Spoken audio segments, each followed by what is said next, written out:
Max is right. When you are 25, 12, 5, and 3, or whatever the numbers were, and that's an off night, that lets you know that you are in a stratosphere that not many people ever get to. Do I think that he's the best player on the planet?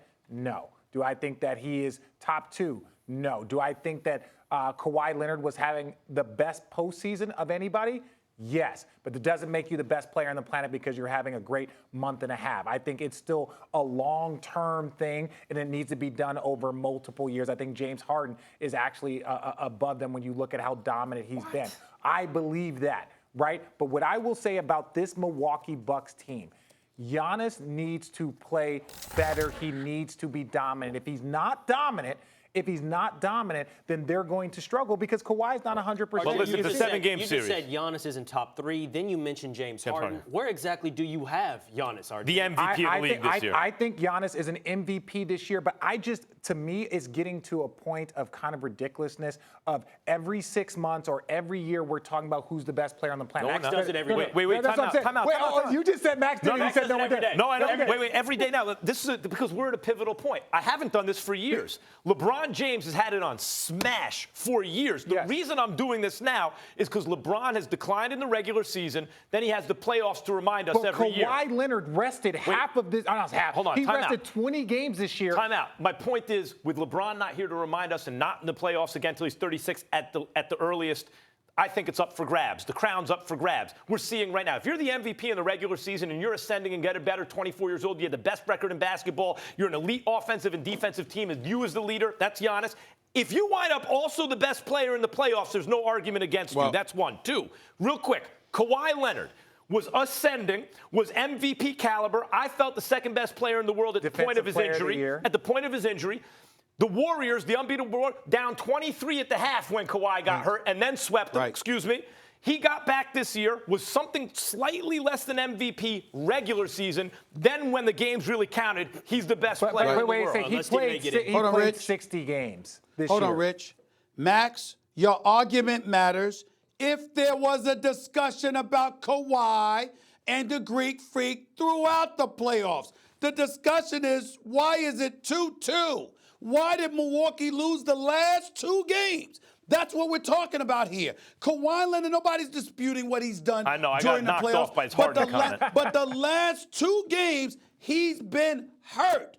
If he's been hurt, particularly when he was guarding the Greek Freak in Game 3 and held him to 1 of 9 shooting in Game 3, despite being hobbled, that's on the Greek Freak. The Greek Freak came out like a gangbuster in the opening minutes of Game 1. And then if you're watching the game, you can't just look at the numbers because there were too many pivotal moments when Toronto was pulling away where the Greek Freak was relatively quiet and he couldn't stop the hemorrhaging. All I'm saying to you is that if he's that guy, and we know he's a stud, we know he's big time, we're not refuting your lauding his talents. What we're saying is there are moments like last night when you're called upon, particularly when Kawhi Leonard is not healthy. Look, you're called upon to take advantage. And he didn't do it. Game 4 on the road up 2-1 is not the ultimate test of who's the greatest and who's the most clutch. It is it's for part right of a now. series. Number 1. Number 2,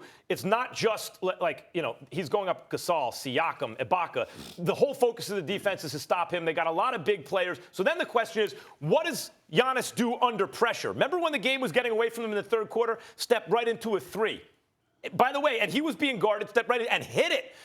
And by the way, made it a game again. But not enough guys were hot enough last night, and Toronto was just better. Harden cannot be in this conversation, Richard. Harden, once again, didn't show up when they needed him the most. So is the Greek Freak not doing that? When we talk about this, is like when I say these things, it's like who are you going to start and build a team around? That's a different conversation. What the conversation now is right now, does Giannis deserve the blame? Yes. When you are a player at this level and you are playing, you have a chance to be Defensive Player of the Year, chance to be MVP, and you are in the conference finals with a 2-0 lead and a chance to win a championship. If you're not playing at the highest level, then yes, you deserve some of the blame because you're going to get all the credit if everything goes great. Hey, Rich, we all know we're accustomed to seeing the Greek Freak dunk on everybody, and most of the shots he's taking is into the interior, in the lane. He averaged 28 against Boston on 52% shooting. He's averaging 22 on near 45% shooting in this series. He shot 41% from three against Boston. He's shooting 23% This on ain't threes. Boston. Really quickly. Let me finish. What I'm saying is, it's not Boston, that's true. But the point is, for the purposes of this discussion, on this day, we're having it because Milwaukee has lost 2 straight. And because they've lost those 2 straight, we're asking why and what level of culpability the Greek Freak has in it. And it's inescapable that for these 2 games, he has it. We got you. And in fact, I think most everybody at this table agrees with both Stephen A. and Richard, which means me. The Greek Freak deserves a lot of blame for what's happened in the last 2 games. But I got to leave it here, so it's got to be short. It's clear, not just blame is part of this conversation. I don't think you got sidetracked. Respect is as well. Putting Harden above Giannis raises a real question of respect. Now, listen, we've got where you are, RJ, but I have to ask Stephen A. because you've said things like, according to Max Kellerman, and if Giannis, I'm just curious. No, I'm genuinely curious, Stephen A. Where do you view Giannis? I know we had this earlier with Steph, but how are you viewing Giannis? In terms of what? Like, is he that guy? You keep saying if. Number one in the world? Hell no. Where is he? Where is he? Hell no. No. I got him top 5. I got him top 5. But I got KD ahead of him. I got Kawhi ahead of him. Let's wait I until got LeBron ahead of him. Let's wait till the smoke settles, and then we'll see what's Stephen what. A. Steph? No. By the way, Toronto won Game 3 in double overtime once Giannis fouled out. Then they were able to win. I take it back. I take it back. For the playoffs, I'd put Steph ahead of him based on what I saw against Portland. Why doesn't Steph try being the best player on his own team when the best player is out? First, be better than Draymond while KD is out. He stepped out. That's just Max. That's just Max. The second best player. I got to say goodbye to you, Richard. This is the end of our little journey today. Being honest, they're having a good series.